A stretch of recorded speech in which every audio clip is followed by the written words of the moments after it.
Life After Prison. By Silence You. Kabanata 2271 hanggang 2300. Maya-maya, nagkaroon ng isa pang pagbukas sa langit kung saan lumitaw ang isang matanda na may kulay abo na buhok at berdeng damit. Siya ang pinuno ng Steel, Louis at kasama niya si Tobias. Tumingin ang matanda sa paligid at nakita ang mga pinuno ng sekta ng apat na pangunahing sekta at ngumiti. Kumusta, lahat? Sana hindi pa ako huli. Pagkatapos nito, lumabas sila sa siwang at lumipad palabas. Sa totoo lang, medyo nakaramdam si Louis ng pagkakilala sa apat na pinuno ng sekta. Kaya lang napunta siya dito ay dahil kay Jason. Bago ito, nagsama-sama sina Jason at Clarken para pag-usapan si Severin. Sa huli, pareho silang nagpasya na patayin si Severin sa Starry Sky Battlespace. Gayunpaman, dahil si Sean ay pinatay ni Severin sa Fierce Beast Mountain, ang mga guards ay walang anumang angkop na kandidato na ipadala sa Starry Sky Battlespace. Kaya naman, naisip ni Jason ang tungkol sa Steels at Tobias. Kahit na si Tobias ay hindi kasing lakas ng iba, kahit papaano ay maaari niyang ipahiram si Simeon upang madagdagan ang kanilang posibilidad na manalo kapag sila ay nasa Starry Sky Battlespace.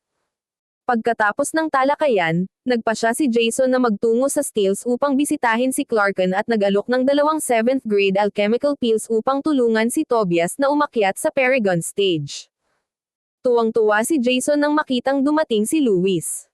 Hahaha. Hindi naman lahat, nasa oras ka lang. Gumaan ang pakiramdam ni Louis nang makita kung gaano kasaya si Jason. Noong una, akala niya ay wala ng pag-asa na may miyembro ng kanyang pamilya na makapasok sa Starry Sky Battlespace ngayong taon dahil hindi pa umabot sa Paragon stage ang mga nasa tamang edad. Pagkatapos ay nagpakita si Jason at binigyan sila ng 2 alchemical na table task para tulungan si Tobias na makalabas. At dahil doon, nagpasya si Louis at ang kanyang pamilya na maging kakampi ni Jason. Pagkatapos sumagot ni Jason, tumanggo si Roman kay Louis at sinabi habang hinahaplos ang kanyang balbas. Mr. Louis. Hindi ka pa huli. Hindi pa nabubuksan ang portal sa Starry Sky Battlespace. Alam ni Roman at ng iba pa at nakita o nakausap na nila si Louis noon dahil lahat sila ay mga pinuno ng sekta o mga pinuno ng isang pamilya. Bagamat medyo nagulat si Roman nang makita si Louis dito, kumilos pa rin siya na parang maginoo at nakikihalubilo bilang normal. Sinalubong din ni Cicely si Louis sa pamamagitan ng pagtango. Samantalang, sumulyap si Oscar at walang sinabi. Iba't iba ang naging reaksyon ng mga kababalaghan nang makita nila si Tobias. Medyo nagulat si Soren dahil naalala niyang level 9 Supreme Saint pa si Tobias noong nagkita sila ilang buwan na ang nakakaraan. Hindi niya akalain na makikita si Tobias sa napakabilis na pag-usad sa Paragon stage. Karamihan ay dahil sa ang katunayan na si Soren ay hindi nag-isip na si Tobias ay hindi kasing kakayahan at talino gaya ni Severin o Carl. Kung sasabihin niya, sila ni Soren ay malamang sa parehong antas. Gayunpaman, siya ay isang disipulo ng Dayform sect at ang sekta ay may kakayahang magbigay sa kanya ng sapat na halaga ng mga 7th grade alchemical pills. Samantalang ang Steels ay isang pangalawang klaseng pamilya lamang sa South Sky. Si Louis ay hindi kasing lakas ni Oscar o ng iba pang pinuno ng sekta mula sa apat na pangunahing sekta. Kung ang Steels ay may anumang 7th grade alchemical pill, mas malamang na ay lalaan nila ito sa mga nasa Paragon stage na. Kaya naman, talagang na-curious at nagulat si Soren nang makitang mabilis na umaban si Tobias. Gayunpaman, isa siyang matalinong tao na mas nakakaalam kaysa magtanong ng isang bagay na hindi niya dapat alam o nakikialam sa negosyo ng ibang tao. Sa kanya naisip ang showdown ni Severin at Simeon ngayon lang. Ang kanyang sixth sense ay nagsasabi sa kanya na asahan niyang susundan ni Simeon si Severin dahil sa pananakit sa kanya ngayon. Kung tutuusin, hindi si Simeon ang tipong basta-basta magpatawad sa mga tao. Noong una, ang pagdating ni Tobias ay nakakuha ng atensyon ni Winston. Pagkatapos ng isang tingin, hindi na siya makaabala kay Tobias. Hindi inakala ni Winston na magiging banta si Tobias sa kanya dahil naging Paragon lang si Tobias. Ang mga taong nanakot kay Winston ay sina Severin at Simeon pa rin. Parehong tumanggo sina Kali at Isabela kay Tobias at hindi na tumingin. Hindi tulad ng iba, si Simeon ay labis na interesado kay Tobias. Nakangiti niyang sabi, "Tobias, halika rito." Alam ni Tobias na ang iba ay hindi magpapakita ng anumang pagmamahal sa kanya dahil hindi siya sapat na malakas upang mapabilib sila. Kaya naman, mabilis siyang sumama kay Simeon at sinubukang pasayahin siya. "Kamusta, Simeon? Pakiusap, mangyaring alagaan mo ako kapag nasa loob tayo." Mahinang sagot ni Simeon. "Ha. Oo naman. Pero wag mong kakalimutan yung kasunduan natin." Kasabay nito, hindi niya maiwasang mapasulyap kay Severin na nagpapahinga ng nakapikit. Kung nakatingin si Severin, makikita niya si Simeon na nakakamatay na titig sa kanya. Pagkatapos ng paalala, nag-ugat si Tobias sa sarili.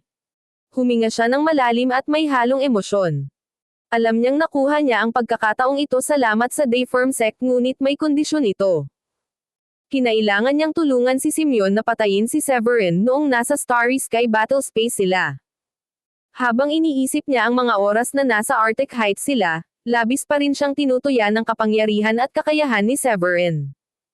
Alam niyang haharapin niya ang isang mahirap na labanan dahil hindi magpapahinga si Simeon hanggat hindi niya napatay si Severin. Gayunpaman, wala nang babalikan ngayon dahil nagpa siya ang Steels na maging kakampi ng Dayform Sect. Kung maglakas loob siyang magpakita ng anumang tanda ng paglaban o pagtataksil, siya ang unang taong pinatay ni Simeon. Napabuntong hininga siya at medyo nakaramdam ng pagkadismaya ngunit wala siyang magawa kundi maghintay kasama si Simeon para bumukas ang portal patungo sa Starry Sky Battle Space. Pagkaraan ng ilang sandali, lumiwanag ng husto ang portal sa itaas ng tuktok ng bundok. Unti-unting lumaki ang puyo ng tubig hanggang sa tuluyang dumating sa isang matatag na sandali. Sa pamamagitan ng liwanag, naramdaman ni Severin na para siyang tumitingin sa isang kalawakan mula pa noong unang panahon. Ang bawat bituin ay kumikislap ng maliwanag. Habang nakatingin siya sa mga bituin, naramdaman niyang nagsimulang tumaas ang kapangyarihan ng langit at lupa sa kanyang sentro ng enerhiya. Ngayong nabuksan na ang portal sa Starry Sky Battle Space, sinabi ni Jason kay Simeon. "Bukas na ang portal. Ano pang hinihintay mo? Pumunta ka." Hindi nag-aksaya ng oras si Simeon at lumipad sa portal kasama si Tobias. Maya-maya, naglabas si Roman ng dalawang anting-anting at inihagis kina Winston at Soren. "Ito ay isang defensive charm na ginawa ko. Dahil sa mga alituntunin ng Starry Sky Battle Space, ang mga may attainment sa pagitan ng Paragon at Royal Paragon lamang ang maaaring makapasok. Ang defensive charm na ito ay maaaring magpigil ng pag-atake mula sa isang level 5 Paragon. Gamitin ito ng husto at ito ay makakapagligtas ng iyong buhay," sabi ni Roman. Tinanggap ni na Winston at Soren ang defensive charm at lumipad papunta sa portal.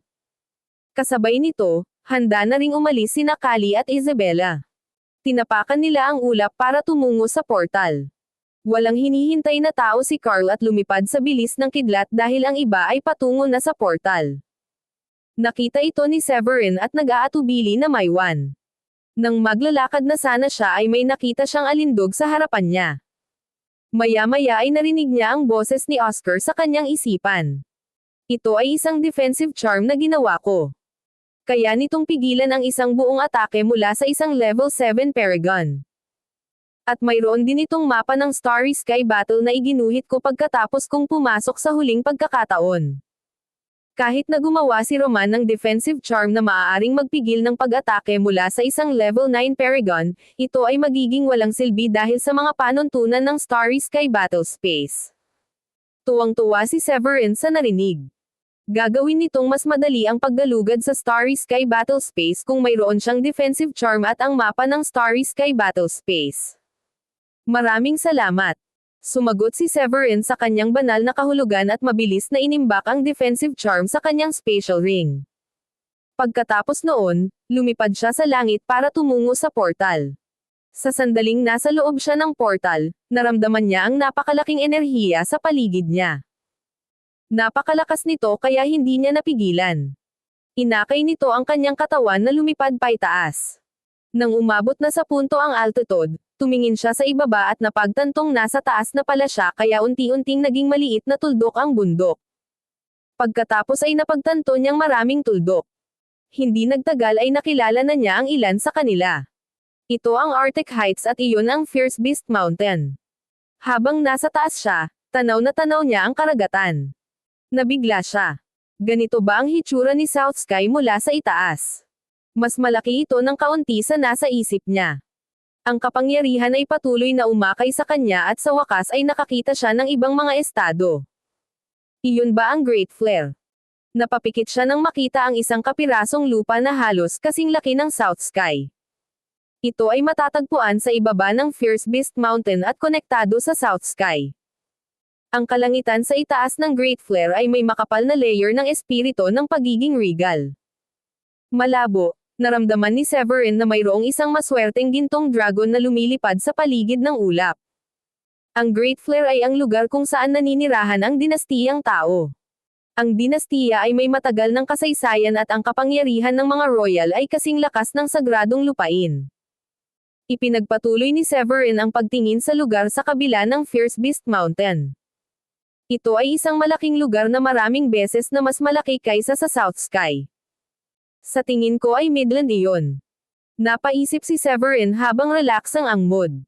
Sa kanyang matalas na paningin, hindi naging problema sa kanya ang distansya. Malabo pa rin niyang ginalugad ang Midland gamit ang kanyang mga mata. Habang tumitingin siya, natuklasan niyang maraming mga light pillar ang dumaong sa Midland. Ang bawat haligi ng liwanag ay may dalang cultivator. Ang mga cultivator na iyon ay maaaring kapareho niya o mas malakas kaysa sa kanya. Nagulat siya at napaisip. Hindi nakakapagtaka na gustong pumunta ng lahat sa Midland. Tingnan mo ang bilang ng mga cultivator na karapat-dapat na pumasok sa Starry Sky Battle Space. Ang mga alituntunin ng Starry Sky Battle Space ay nakasaad na ang isang cultivator ay dapat na wala pang 40 taong gulang upang makapasok. Ito ay talagang isang napakahigpit na panuntunan. Dahil doon, 9 lamang sa kanila mula sa South Sky ang maaaring pumasok sa Starry Sky Battle Space. Gayunpaman, ang Midland ay may 10 beses ang bilang ng mga cultivator na nakamit ang kinakailangan. Habang si Severin ay nagulat, napansin niya ang isa pang lugar na papalapit sa kanyang view sa silangang bahagi ng Midland. East Plain ba yon?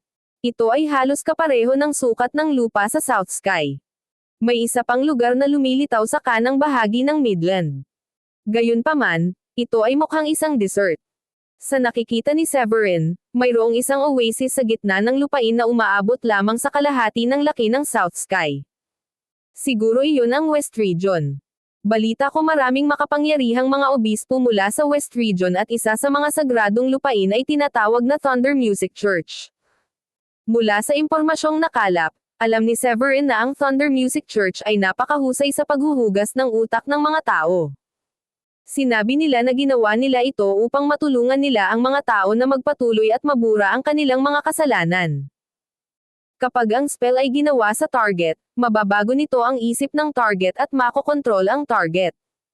Sa huli, ang target ay magiging isang sangla para sa simbahan na magdadasal lang araw-araw maliban na lang kung may ipagawa sa kanya. Sa pagbabalik tanaw sa kasaysayan, nagkaroon ng epikong digmaan ang West Region at South Sky noon. Noong panahong iyon, ang South Sky ay pinamumunuan ng mga masasamang practitioner at mystical na nilalang. Ang digmaan ay tumagal ng mahabang panahon. Karamihan sa lugar ng West Region ay disyerto. Ito ay kulang sa likas na yaman at espiritual na enerhiya. Napakasama rin ng panahon. Marahil iyon din ang dahilan kung bakit maraming magagaling at makapangyarihang mga cultivator ang nagsasaka. Lalo na ang mga miyembro ng simbahan. Ang kanilang kakayahan at determinasyon ay napakalakas na nakatulong sa West Region na maging isa sa pinakamalakas na estado sa Blue Realm. Ang mga cultivator mula sa West Region ay karaniwang mas malakas kaysa sa iba pang mga cultivator mula sa South Sky kahit na sila ay nasa parehong antas. Pagkatapos nito, tumingin si Severin sa hilagang bahagi ng Midland. Iyon ay ang karagatan. Mula doon, tiniyak ni Severin na iyon ang North Sea. Ito ang lupain ng barbaric. hindi nila naisip na mahalaga ang pagpapabuti ng kanilang banal na kaluluwa at nakatuon lamang sa pagpapalakas ng kanilang mga katawan. Sila ay sikat dahil sa gawa ng Transmutation Circle at kasing lakas ng mga celestial na nilalang. Sa tabi ng North Sea ay ang Thunderlight, Infinia Icefield, Lasbonercut, at Season. Nabasa lamang ni Severin ang tungkol sa mga lugar na iyon mula sa libro.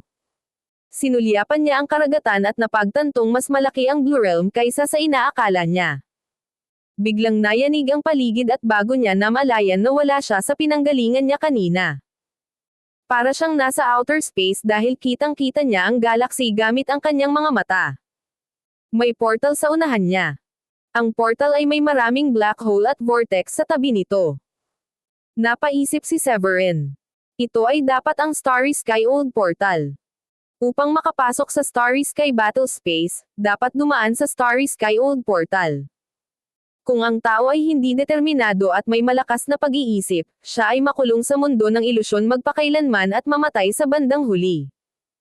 Pagkatapos, nakita niya si Cicely at ang iba pa ay pumasok na sa portal. Kaya, hindi na siya naghintay at pumasok ng may kumpiyansa. Nang siya ay gumawa ng unang hakbang sa portal, nakita niya ang isang batong pader na nakaharang sa kanyang harapan. Ito ay inukit ng maraming banal na spells. Bawat isa sa kanila ay nagniningning sa mga prinsipyo ng batas at mahiwagang kapangyarihan na gamulat sa kanyang isipan.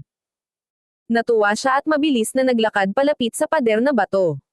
Nang malapit na niyang marating ang batong pader, ang kanyang primal spirit ay kumikislap bilang instinctive na may isang kakilakilabot na mangyayari kung lalakad pa siya. At ang sandaling iyon ang gumising sa kanya. May mali. Napagtanto niyang nasa labas ng portal ang paa niya kung saan maraming black hole at vortex sa ilalim ng paa niya. Anong nakakatakot na sandali iyon? Huminga siya ng malalim at nag-isip. Kalokohan, muntik na akong mahulog sa black hole.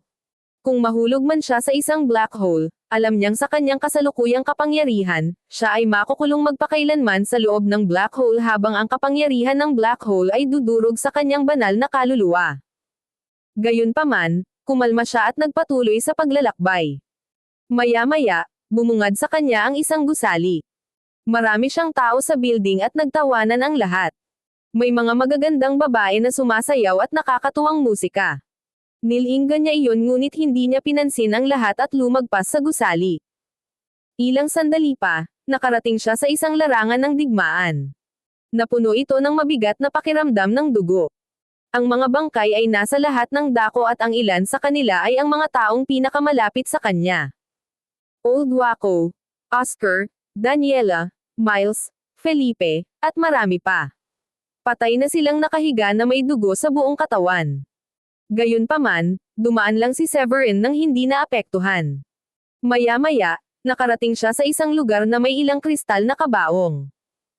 Ang kanyang mga asawa at si Celine ay nakahiga sa loob ng bawat kabaong.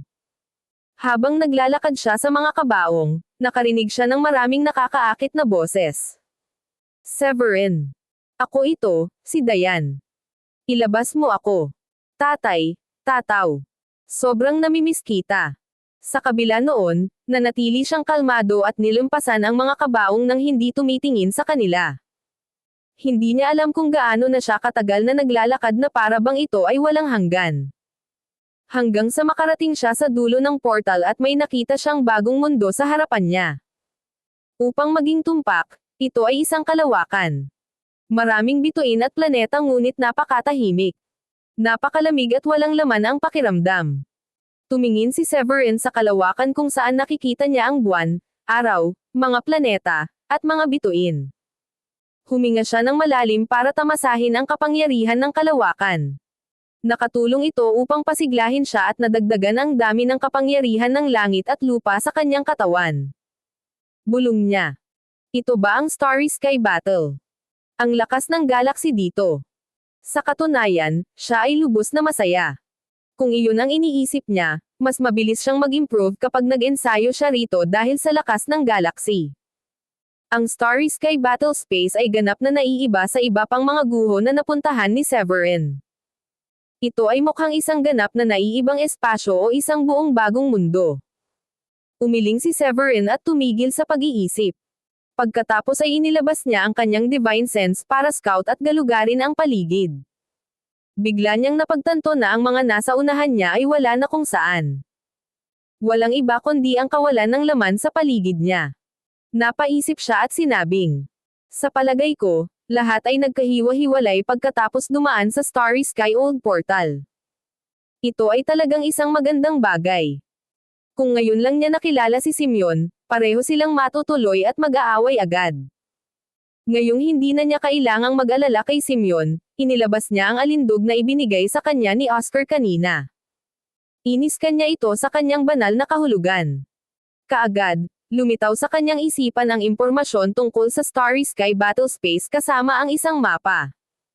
Maya-maya, nagmulat siya ng mata. Mukha siyang kumpiyansa at espiritual habang tumitingin sa paligid. Batay sa mga bituin, matukoy niya kung nasaan siya. Ang pinakamalapit na pagkakataon ay isang lugar kung saan ko mahahanap ang metal na euro. Naisip niya. Ang metal euro ay isang mahalagang metal na nabuo noong ang lugar ay may pinakamakapal na kapangyarihan ng kalawakan. Pagkalipas ng mga taon at taon, ang kapangyarihan ng kalawakan ay pinagsama-sama at ang mga reaksyong kemikal ay nangyari upang bumuo ng isang uri ng metal. Ang mga bahagi ng espiritual na sandata na ginawa sa Blue Realm ay gawa sa metal na euro dahil maaari nitong bigyan ang sandata ng higit na lakas. Ang isang malafist-sized na metal na euro ay sapat na upang makagawa ng isang mas mataas na kalidad na espiritual na sandata. Sa katunayan, ang metal na euro ay isang normal na metal lamang sa Starry Sky Battlespace. Mayroong maraming iba pang mga kayamanan na matatagpuan dito na mas bihira kaysa sa metal na euro.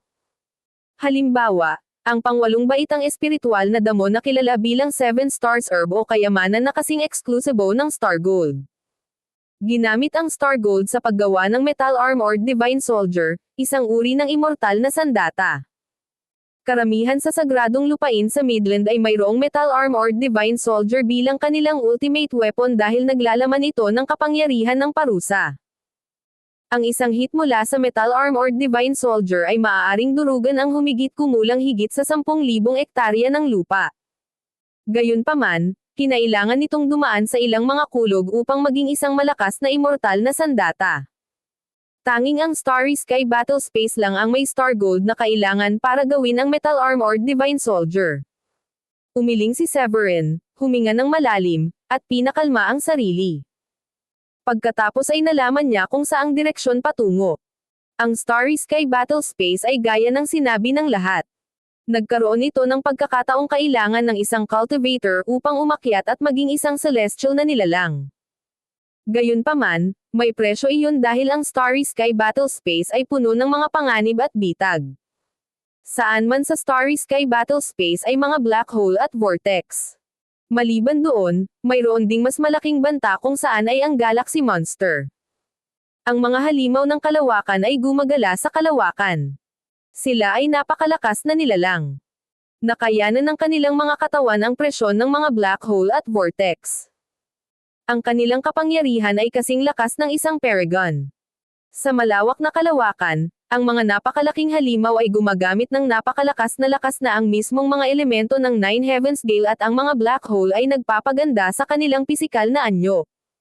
Batay sa pisikal na lakas lamang, ang mga Mar-Angel na nilalang na iyon ay kapantay ng mga Paragon Practitioner. Ang mga malalaking nilalang na iyon ay nakakuha ng lakas mula sa buwan at mga bituin, at ang kanilang lakas ay lumago sa makalangit na kapangyarihan.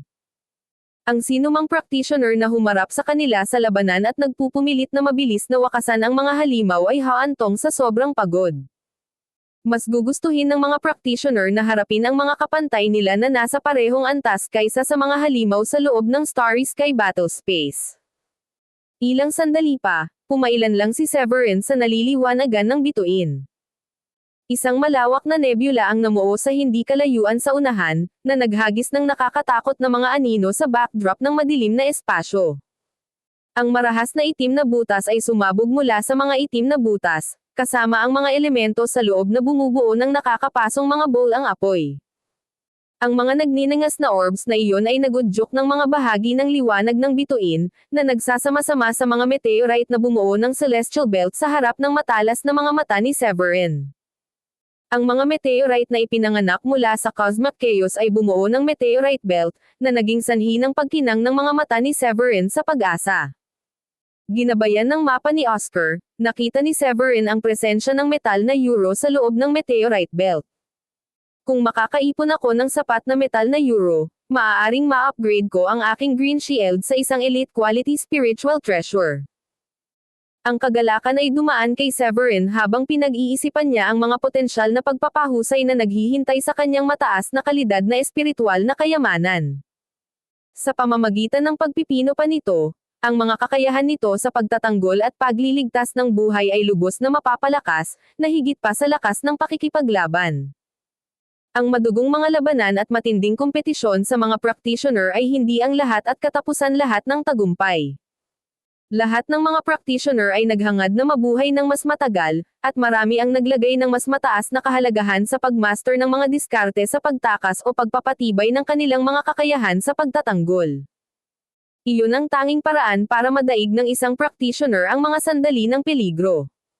Sa pagpapasya na iyon, pinakalma ni Severin ang kanyang espiritu at inilipat ang kanyang lakas sa maximum bago palawakin ang kanyang mga banal na pandama. Ang magulong espasyo sa loob ng sinturon ay nagdulot ng isang hamon, dahil ang pinakasimpleng mga maling hakbang ay maaaring humantong sa isang walang katapusang disoryentasyon sa kawalan. Ang ganitong mga sitwasyon ay hindi masyadong nakakalito para sa isang Royal Paragon na naunawaan na ang mga salimuot ng espasyong iyon, dahil mahahanap pa rin nila ang kanilang daan pabalik sa Blue Realm kahit na itaboy sila ng black hole.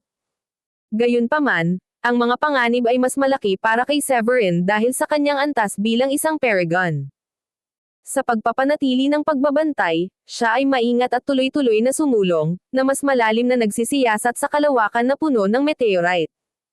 Humigit kumulang 1/4 sa kanyang paglalakbay, napansin niya ang hindi mabilang na mga butil ng metal na puno ng isang kulay pilak puting ningning at pumipintig ng malakas na kapangyarihan ng kalawakan. Napuno ng pananabik si Severin habang pinagmamasdan ang eksenang nasa harapan niya. Ang daming metal niyan euro. Sa isang sulyap, nakita ni Severin ang napakaraming metal na euro sa loob ng meteorite belt. Ang ilan ay kasing laki ng kanyang mga kamao, at mayroong higit pa sa sapat upang pinuhin ang kanyang green shield. Tuwang-tuwa si Severin, na nakakuha ng ginto sa Starry Sky Battle Space. Nadama ni Severin na ang kanyang kapalaran sa ngayon ay medyo positibo. Sa sandaling siya ay tumuntong sa Starry Sky Battle Space, napadpad siya sa isang meteorite belt na nakakulong sa inaasam na metal na si Euro. Humugat ng malalim na hininga, pinawi niya ang pananabik at mabilis na inilabas ang Heavenly Cauldron mula sa kanyang spatial ring. Ang mga kakayahan nito ay hindi limitado sa paggawa ng mga table tasks, mayroon din itong kapasidad na hubugin ang mga kayamanan. Ang metal na euro ay itinago sa loob ng napakalaking meteorite at kinailangang kunin. Ang mga normal na meteorite, na wala ng halaga at hindi magkasya sa kanyang spatial ring, ay hindi pinansin. Matapos ipatawag ang Heavenly Cauldron, ipinalakpak ni Severin ang kanyang mga kamay at naglabas ng 3 kulay na espiritual na apoy na nagpakita sa anyo ng 2 nagninangas na dragon. Pinalibutan ng mga dragon ang alchemy furnace. Nang makumplito ang unang hakbang, kinulat niya ang kanyang kamay na parang kuko. Sa ilang segundong iyon, ipinadala niya ang kapangyarihan ng langit at lupa sa kanyang kamay, na ginawang mga pira-piraso ang mineral. Hindi nagtagal ay naubos ito ng alchemy furnace. Ang pag-inog ng espiritual na apoy ay nagbunga ng isang metal na likido na kahawig ng mercury, na nagpapalabas ng isang mayamang kapangyarihan ng bituin pati na rin ang isang likas na sigla. Nagdulot ng ngiti ng kasiyahan sa mukha ni Severin ang pagkakita nito. Bagamat ang unang ani ng metal na si Euro ay medyo katamtaman, marami pa rin siyang meteorite na dadaanan. Ang metal na nakuha ni Euro mula sa bawat meteorite ay maaaring sama-samang umabot sa laki ng isang kamao. Kailangan kong i-condense ang metal na Euro sa lalong madaling panahon bago magpatuloy sa core ng Starry Sky Battle Space. Nalutas ni Severin. Ang mga panlabas na abot ay libu-libong milya pa rin ang layo mula sa tunay na core. Ayon sa mapa ni Oscar, Ang core ay isang pinakamahalagang lugar sa loob ng Starry Sky Battlespace, dahil may kahalagahan ito bilang battleground kung saan ang sinaunang tunay na celestial ay nakipagsagupaan sa isang extraterrestrial na masamang puwersa. Ang dugo ng celestial ay tumulo sa kawalan, at ang hindi kapani-paniwalang malakas na kasama nito ang nagbunga ng pagiging kakaiba ng Starry Sky Battlespace. May bulong-bulungan na ang mga pagkakataong maging isang celestial lay ay nakatago sa isang lugar sa kaibuturan nito. Si Severin, na hinimok ng layunin ng paggalugad sa lugar para sa pagkakataong iyon, ay determinado na huwag hayaang mawala ang pagkakataon. Mayroon din siyang pangalawang layunin, ang subaybayan ang Old Waco. Ang mga anekdota na sinabi sa kanya ay nagsalita tungkol sa pagmasaker ng Old Waco sa hindi mabilang na mga individual sa Starry Sky Battlespace, pagkidnap sa mga babaeng Paragon, at kalaunan ay naging isang celestial sa wala pang isang siglo. Sa paglipas ng panahon, pinatalsik ng Heavenly Cauldron ang hindi mabilang na resido ng meteorite, na nag-iwan ng kumikinang na globo ng gintong metal na euro. Tumanggo si Severin bilang pagsang-ayon at sinabing, ngayong matagumpay na natipon ang metal na euro, oras na para magpatuloy sa susunod na destinasyon. Sa gitna ng paghahanda sa pag-alis, umalangaw ang isang galit na galit mula sa meteorite belt. Ang epicenter ng kaguluhan ay nagsiwalat ng isang napakalaking meteorite na sumasabog upang ipakita ang isang napakalaking halimaw. Nakatayo sa laki ng isang maliit na burol, ang halimaw ay natatakpan ng pilak puting kaliskis at kahawig ng isang buwaya. Pinandilatan nito si Severin na may masamang tingin, at ang mga mata nito ay kumikinang sa malamig at berdeng liwanag. Isang napakalakas na aura ang pumutok sa paligid, nagpakawala ng unos ng Nine Heavens Gale at mga elementong nakapalibot sa halimaw. Hindi inaasahan ni Severin na makakita ng napakalaking halimaw na galaxy sa loob ng hangganan ng meteorite belt. Napagtanto niya na ang lugar na kanyang napasok ay pag-aari ng nilalang, na nakahiga sa gitna ng mga meteorite sa pagkakatulog hanggang sa ang panghihimasok ni Severin ay nag-ambala sa nasa sakopan nito. Ang pagnanakaw, ng lahat ng metal na iyon na euro at ang paglabag sa santuwaryo nito ang nagpasigla sa galit ng nilalang. Pag-usbong mula sa meteorite, umungal ang halimaw ng kalawakan, at ang sigaw nito ay umalangaw sa hangin. Umikot ang elemental na enerhiya sa paligid nito at binaluktot ang paligid. Roar! Ang nilalang ay sumugod kay Severin na nakanganga ang mga panga. Walang pag-aalinlangan, ginawa ni Severin ang green shield sa kanyang ulo. Isang pagsabog ng berdeng ilaw ang namulaklak at binalot siya ng isang defensive barrier. Ang mga dagwang ngipin ng halimaw ay bumangga sa kalasag, na nagbunga ng isang matunog na metal na klang. Nang mapansin ng nilalang na napatunayang walang saysay ang pag-atake nito, nagningning ang mga mata nito sa galit, at umungol muli bago sumugod muli kay Severin. Ang mga kaliskis nito ay kumikinang sa isang pilak na liwanag na nagko-convert sa isang millstone-size na sinag sa loob ng dagwang bibig nito. Ang green shield ay nagawang harangan ang pag-atake, ngunit ito ay nagpakita ng ilang mga palatandaan ng pagkasira. Sa kabila ng matagumpay na pagharang sa pag-atake, napansin ni Severin na ang isang bitek sa kalasag habang ang kinang nito ay nagsimulang lumabo. Ang green shield, na nakuha sa halaga ng ilang batch ng 7th grade breakthrough pills mula sa Oscar, ay pumutok sa ilalim ng pressure. May utang pa siya sa sekta ng isa pang 3 batch ng breakthrough pills. Sumibol ang galit sa loob ni Severin habang umuungal. Magbabayad ka sa pagsira sa aking kalasag. Sa isang mabilis na paggalaw, ipinatawag ni Severin ang kanyang Scarlet Sky Sword, na ang talon nito ay puno ng sword wheel na humiwas sa paligid. Sa mahigpit na pagkakahawak sa espada, nagpakawala si Severin ng libu-libong sword beam sa halimaw ng kalawakan, na ang bawat isa ay umaabot ng 10,000 talampakan at tinatangay ang lahat ng nasa daan nito. Umalangaw ang field sa mapurol na pagsabog habang ang baluti ng higanteng halimaw ay pumutok sa isang kislap ng pilak na liwanag. Hindi nabigla, ang nilalang ay patuloy na sumulong at hindi pinansin ang pananakit ni Severin. Sa pagsara ng halimaw, naghagis ng suntok si Severin, na nagdulot dito ng lumalakas na kapangyarihan ng kanyang dugo at enerhiya. Ang kanyang kamao ay kumikinang na parang araw habang hinahampas niya ang halimaw. Umalangaw ang impact ng malakas na putok na iyon na parang banggaan sa matayog na bundok. Ang mga shockwaves ay ipinadala sa pamamagitan ng manhid na mga bisig ni Severin, at ang pagkabigo ay nagsimulang kumagat sa kanya. Wala bang kahinaan ang bagay na ito? Ang halimaw ng kalawakan, bagamat hindi napakalakas sa mga tuntunin ng kakayahan, ay ipinagmamalaki ang isang pisikal na anyo na maihahambing sa isang espiritual na kayamanan. Nakabalot sa mga kaliskis na pilak na bakal na parang mga kuko na tanso, nagawa ng nilalang na labanan ang mga pag-atake ni Severin. Pagkatapos ng ilang walang saysay na pagtatangka, ang braso ni Severin ay nanunuyo. Hindi ko na kayang ituloy ito. Masyadong malakas ang pisikal na anyo nito. Nagpa siya si Severin na baguhin ang mga taktika matapos mapagtanto na ang malapitang labanan ay hindi gagana. Nagsagawa siya ng isang pamamaraan na nagpapahintulot sa kanya na ilayo ang kanyang sarili mula sa halimaw, at agad niyang kinuha ang kanyang pinakamahalagang espiritual na kayamanan, ang Sky Soil Zenith. Habang lumalawak ito sa kalagitnaan ng hangin, ang Sky Soil Zenith ay lumaki sa laki ng isang bundok at naglabas ng mabigat na aura. Ang Brazier ay dumaan sa halimaw ng kalawakan, at sa kabila ng kanyang malabakal na pisikal na anyo, ang mga kaliskis sa katawan nito ay nagsimulang pumutok sa wakas. Ang umaalingaw-ngaw na sigaw ng higanteng halimaw ay umalingaw-ngaw habang ang Sky Soil Zenith ay lumaki sa laki ng bundok at bumagsak dito. Nagsimulang bumagsak ang malapilak na kaliskis ng halimaw, tanda na nagbunga na ang desisyon ni Severin na magpalit ng taktika. Agad na bumalot sa kanya ang kaiganhawahan. Kung nabigo ang Sky Soil Zenith, ang pagtakas ang tanging paraan ni Severin. Dahil nakuha na niya ang metal na euro mula sa meteorite belt, walang saysay na isali ang nilalang sa matagal na labanan.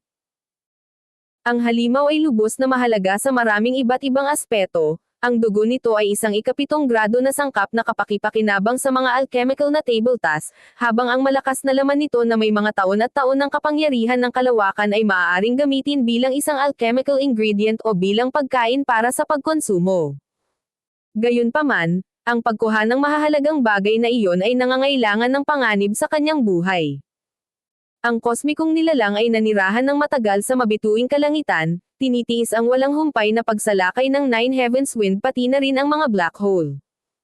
Iyon ang dahilan sa likod ng malakoko nitong balat na pilak at lakas na kaga maging sa espiritual na kayamanan. Sa kasamaang palad, ang halimaw na iyon ay may malakas na depensibo at nakakasakit na kapangyarihan na maaaring mabilis na pumatay ng mga Paragon-level practitioner. Kailangan kong tapusin ito, at mabilis. Bulong ni Severin sa sarili. Ang isang matagal na labanan ay nanganganib na makaakit ng hindi kanais-nais na atensyon, na lalong magpapasama sa mga hamon na kanyang haharapin.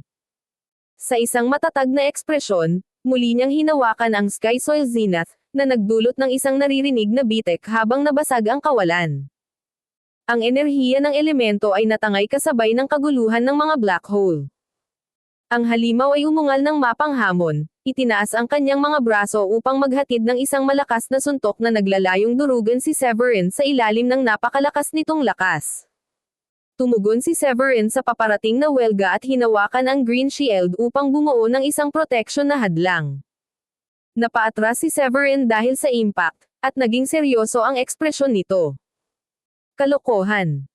Ang brute force ng halimaw na ito ay hindi nagpapakita ng palatandaan ng paghina. Sa kaunting oras para sa pagmumuni-muni, ang kamay ni Severin ay kumikinang sa isang madilim na liwanag na nagpatawag ng Sky Soil Zenith sa hangin. Ang kayamanan ay sumabog sa isang pagsabog ng kulay-kulay na bahaghari na banal na liwanag, at ang aura nito ay nagsimulang tumindi pa. Lumaki ng lumaki ang kapangyarihan nito hanggang sa dinurog nito ang nakapalibot na espasyo ng nakakabinging langit-ngit. Ang halimaw ng kalawakan ay nagtiis ng isa pang malakas na suntok, nagbuhos ng mga kaliskis at tumalsik ng gintong dugo sa meteorite belt. Nang makuha ang pagbubukas, itinaas ni Severin ang kanyang Scarlet Sky at inilipat ang walang hangganang sword wheel sa isang matulin at mabangis na liwanag ng espada. Siya pagkatapos ay laslas down sa loob ng pag-aatubili. Isang gininto ang liwanag ng espada ang pumuno sa kalangitan sa isang napakaningning na tanawin. Ito ay hamawa sa kawalan, sinisira ang elemental na enerhiya at ang Nine Heavens Gale habang ito ay malumanay na bumaba sa halimaw ng kalawakan. Sa sumunod na segundo, Isang mahinang kalabog ang narinig mula sa dating galit na halimaw na iyon. Pagkatapos ay napansin ni Severin ang isang gintong sinulid na tumatama sa katawan nito at dahan-daang umaabot sa kabilugan nito. Pagkaraan ng ilang segundo, ang gintong sinulid ay sumabog, at ang halimaw ng kalawakan ay nahati ng maayos sa dalawa.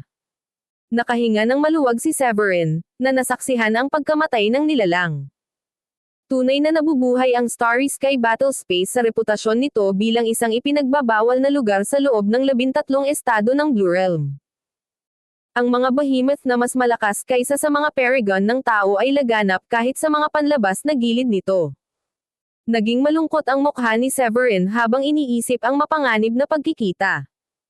Ang kamakailang labanan ay muntik na siyang ilabas.